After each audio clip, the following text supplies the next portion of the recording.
오늘 성경은 베드로후서 1장 1절부터 11절입니다. 베드로후서 1장 1절부터 11절에 있는 말씀 찾으셨으면 제가 봉독해 드리겠습니다. 예수 그리스도의 종이며 사도인 시몬 베드로는 우리 하나님과 구주 예수 그리스도의 의를 힘입어 동일하게 보배로운 믿음을 우리와 함께 받은 자들에게 편지하노니, 하나님과 우리 주 예수를 알므로 은혜와 평강이 너에게 더욱 많을지어다. 그의 신기한 능력으로 생명과 경건에 속한 모든 것을 우리에게 주셨으니, 이는 자기의 영광과 도구로서 우리를 부르신 이를 알므로 말미암음이라. 이로써 그 보배롭고 지극히 큰 약속을 우리에게 주사, 이 약속으로 말미암아 너희가 정욕 때문에 세상에서 썩어질 것을 피하여 신성한 성품에 참여한 자가 되게 하려 하셨느니라. 그러므로 너희가 더욱 힘써 너희 믿음의 덕을, 덕의 지식을, 지식의 절제를, 절제의 인내를, 인내의 경건을, 경건의 형제 우애를, 형제 우애의 사랑을 더하라. 이런 것이 너희에게 있어 흡족한즉 너희로 우리 주 예수 그리스도를 알기에 게으르지 않고 열매 없는 자가 되지 않게 하려니와, 이런 것이 없는 자는 맹인이라 멀리 보지 못하고 그의 옛죄가 깨끗하게 된 것을 잊었느니라. 그러므로 형제들아, 더욱 힘써 너희 부르심과 택하심을 굳게 하라. 너희가 이것을 행한즉 언제든지 실족하지 아니하리라. 이같이 하면은 우리 주 구주 예수 그리스도의 영원한 나라에 들어감을 너희 넉넉히 너희에게 주시리라. 아멘. 11절까지 함께 읽었습니다.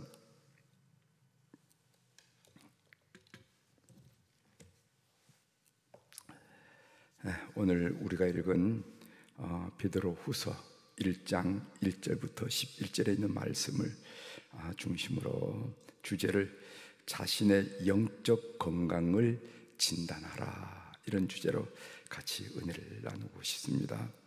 여러분, 우리가 살다 보면은 가끔씩 건강 검진을 받잖아요. 건강 검진을 통해서 자기 건강 상태가 어떤지 확인하게 되는데, 우리도 신앙생활을 하고 있지만은 내 영적 건강이 어떤지 진단할 필요가 있습니다. 제가 조금 후에 소개해드릴 내용은 국민일보에 난 내용인데, 인대인 사역연구소에서 나온 이야기예요.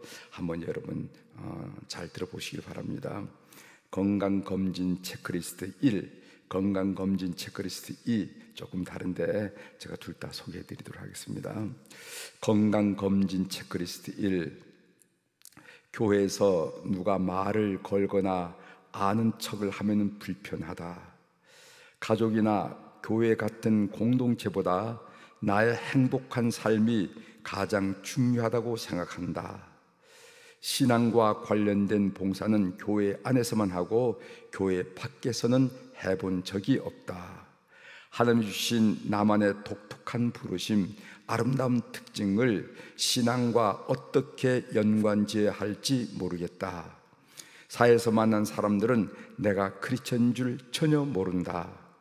교회에서의 내 목소리, 태도, 표정 등은 다른 곳에서의 나와 다르다. 나의 기도 제목을 보면은 감사보다 간구할 것이 90% 이상 차지한다. 내가 하나님께 구한 복의 종착지는 나와 가족이다. 누군가 복음이 무엇인가 라고 물으면은 딱히 뭐라고 대답해야 할지 모르겠다. 사회에 있다 보면은 그 분위기에 휩쓸려 신앙을 지키지 못하고 따라가게 된다. 이런 리스트예요. 이런 리스트는 이제 1 전혀 아니다, 5 아주 그렇다, 이렇게 할 때 낮을수록 건강한 신앙이라 이렇게 볼 수 있죠. 체크리스트 2를 보겠습니다. 능력의 말씀을 통해 새롭게 변화될 삶을 기대하며 예배를 드렸습니까?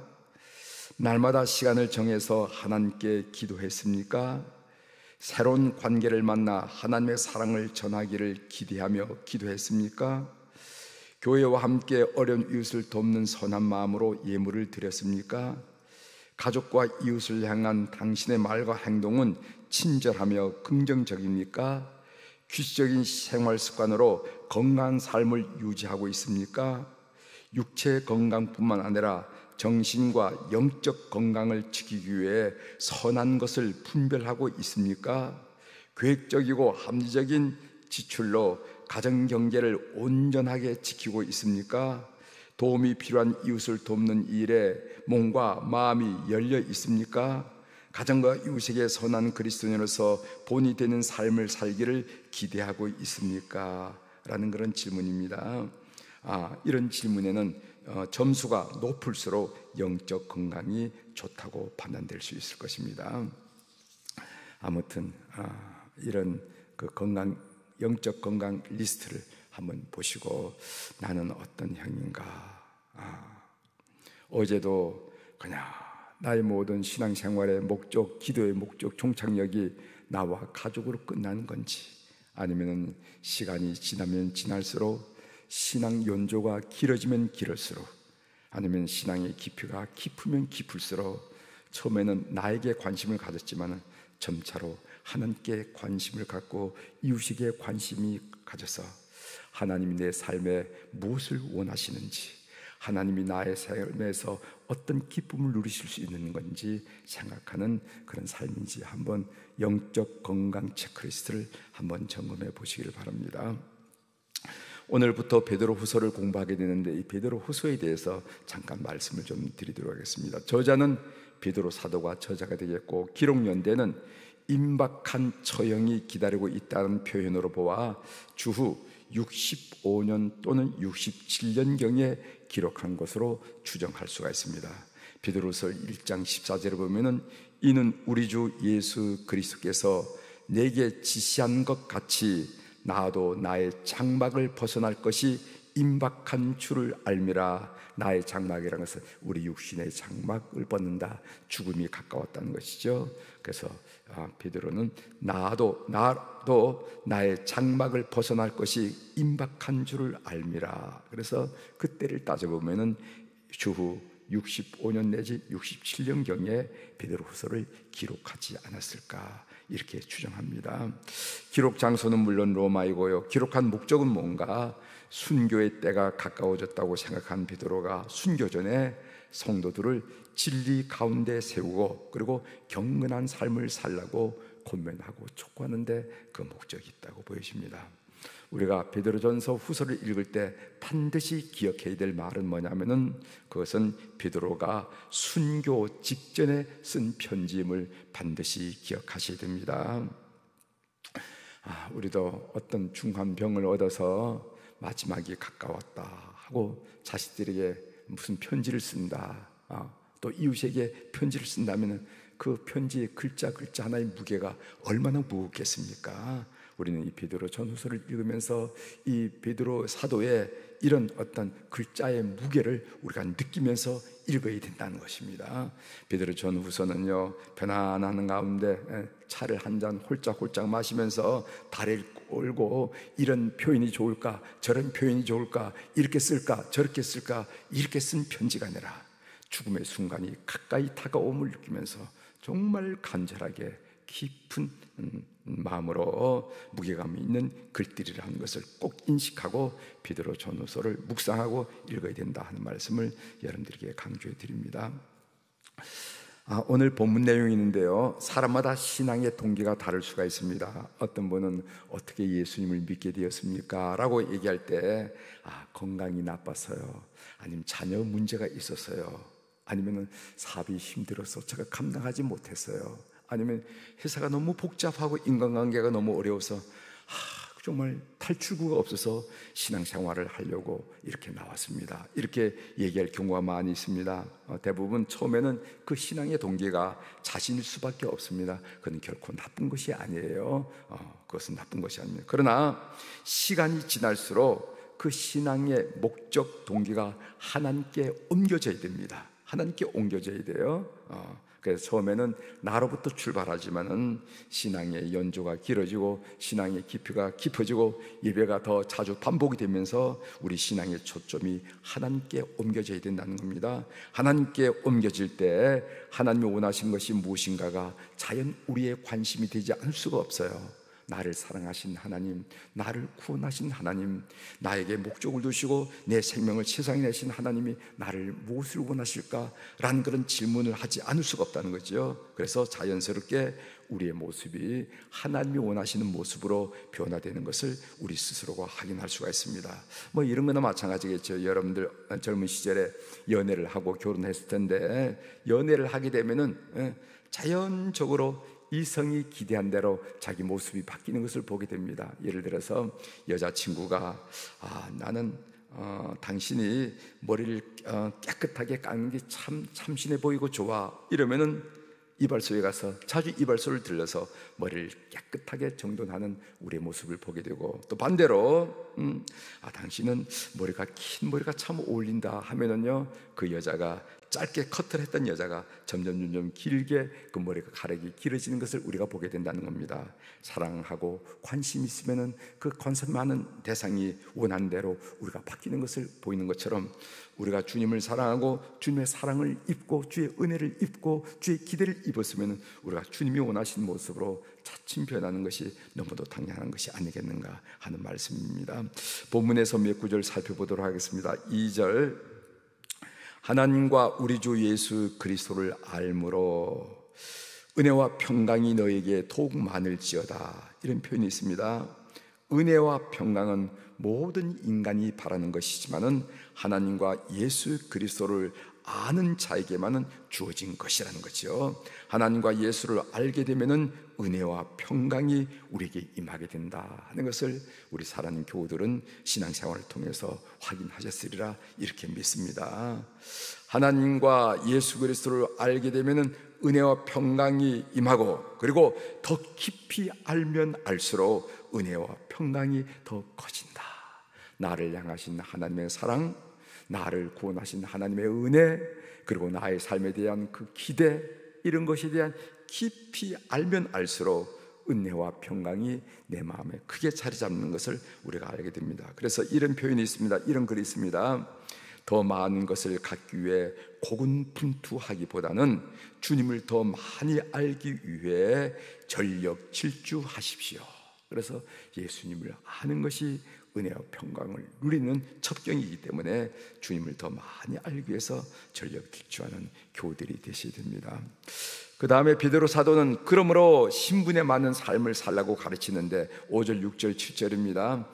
그러므로 너희가 힘써 너희 믿음의 덕을, 덕의 지식을, 지식의 절제를, 절제 인내를, 인내의 경건을, 경건의 형제 우애를, 형제 우애의 사랑을 더하라. 신자에게 이런 덕목이 있다는 것은 삶의 열매라는 것이죠. 우리 성도들에게는 반드시 이런 덕목이 삶의 열매로 나타나야 된다는 겁니다. 아무리 우리가 입으로 하나님을 사랑합니다, 믿습니다, 이렇게 된 소리로 고백한다 할지라도 이런 삶의 열매가 나타나지 않으면 그것은 안 된다. 이런 열매는 하나님의 택하심과 부르심을 증명하는 객관적인 증거라는 겁니다.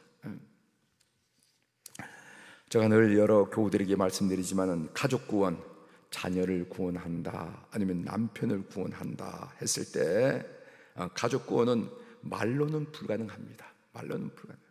가족 구원은 삶의 열매를 통해서만 가능하다 이 말이죠. 그래서 우리 자녀들이 그 어머니의 인내와 그 어머니의 그 가정이 어릴 때도 불구하고 하나님께 기도함으로 그 가정을 세워나가는 그 모습을 통해서 자녀들이 도전을 받고 격려를 받고, 남편도 마찬가지. 힘든 삶이지만은 힘든 내색하지 않고 경건하게 인내하고 절제하고 살아가는 그 아내의 모습을 통해서 감동을 받고 믿음을 갖게 된다 하는 것입니다. 무슬림 전도는 그들보다 윤리와 도덕성이 우월하지 않으면 불가능하다고 저는 믿는 사람이에요. 무슬림들은 원죄를 믿지 않기 때문에 구원자이신 예수 그리스도가 필요하다고 생각하지 않습니다. 예수 믿으십시오, 그래야 구원받습니다. 그럼 그 사람들이 이해를 못해. 왜 나에게 구원자가 필요하냐 말이죠. 다만 꿀 안의 말씀에 순종함으로 구원받는다고 생각하기 때문에 그 순종에 무게를 둡니다. 그래서 우리는 이런 종교를 행위 종교라고 말하죠. 따라서 무슬림들의 삶을 자세히 관찰해 보면요, 상당히 경건합니다. 경건해요. 이 무슬림이 볼 때 그리스도인의 삶이 윤리적이고 그들보다 훨씬 윤리성이나 도덕성이 우월하지 않으면요, 기독교에 대한 관심을 가질 리가 만무입니다. 만일 그런 상태에서 전도를 하게 되면 너나 잘하시오 하고 고방귀를 퀼지 몰라요. 빈정거릴지 몰라요. 나는 너와 같은 그런 차원의 삶을 살지 않는다. 나는 도덕적이다. 나는 윤리적이다 하면서 우리의 삶을 비아냥거리고 빈정거릴지 모른다 한 얘기입니다. 11절 말씀 읽어드리겠어요. 11절, 이같이 하면은 우리 주 곧 구주 예수 그리스도의 영원한 나라에 들어감을 넉넉히 너에게 주시리라. 로마 사회에서는 황제를 주라 부르고 평화를 가져올 구주라고 그들은 고백하고 불렀어요. 그리고 영원한 나라는 어디인가? 그것은 황제가 다스리는 로마 제국을 영원한 나라라고 그들이 믿었습니다.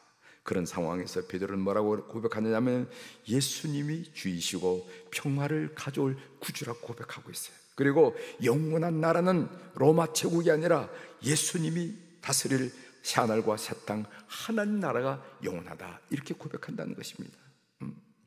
온 세상이 로마는 영원하다고 할 때 베드로는 로마는 영원하지 않다고 얘기했어요. 온 세상이 황제가 구주라고 얘기하고 주라고 얘기할 때 오직 예수 그리스도의 애가 주라고 얘기하고 예수 그리스도의 나라가 영원하다고 고백했다는 것이죠. 이것은 그냥 우리가 문학적으로 표현할 수 있는 것이 아니라 생명을 내대고 고백한 베드로의 고백이라 하는 것을 알 필요가 있습니다. 삶의 적용으로 우리 한마디 말씀드리겠습니다.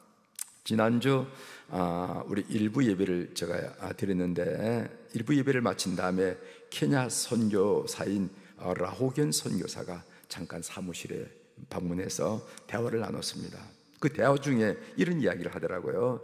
목사님, 기독교인들은 거룩해야 된다, 성결해야 한다를 강조하는 메시지가 아주 인상적이었습니다. 그런데 그 이유를 알게 되었습니다. 그 이유가 뭐냐면은 목사님이 선교사로서 무슬림들의 경건한 삶을 봐왔기 때문에 아무래도 그럴 거예요. 그렇기 때문에 그 경건한 삶을 우리가 살지 못하면, 무슬림보다 월등한 삶을 살지 못하면 우리가 복음을 전할 수 없다 하는 그런 이유를 알았습니다 하는 얘기를 잠깐 나눴습니다.